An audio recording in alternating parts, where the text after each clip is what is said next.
মদত দিচ্ছে, এটার জন্য তাদেরকে রিপেন্ট করতে হবে। একদিন তাদের উপরে এটা আসবে, আমাদের সবার উপরে আসবে, তখন আমাদের বলার কোনো মুখ থাকবে না। আসলে আজকে যদি আমরা ন্যূনতম আমাদের সংহতি জানাতে না পারি, তাহলে আজকে আসলে আমরা মানুষ হিসেবে, মানব জাতি হিসেবে প্রশ্নই হতে পারে না যে নামা উচিত কি উচিত না।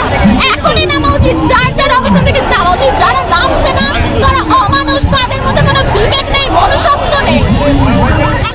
চাওয়া প্যালেস্টাইন মুক্ত হোক, জেনোসাইড অফ হয়ে যাক, আর কিছু বলার নাই আমাদের। আসলে আমাদের আর কিছু করার নাই। আমরা আমাদের ছোট জায়গা থেকে যতটুকু করতে পারছি করছি। That's it, that's all. বিশ্ববাসীকে জানাতে চাই, বাংলাদেশ একটি দেশ যারা ফিলিস্তিনকে সমর্থন করে, আর ইসরায়েলের প্রতি আমরা তীব্র নিন্দা জানাই। তারা যে এই হত্যাযজ্ঞ শুরু করেছে, আমরা এর শেষ চাই।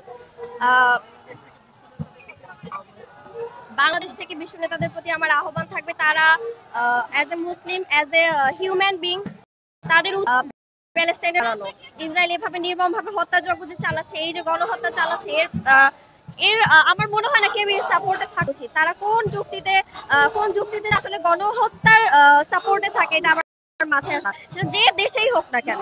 আর বিশ্ববাসী যে কোনো মুসলিম দেশের তাদের পাশে দাঁড়ানো উচিত, এবং ইসরায়েলের যে কোনো বাংলাদেশ হোক,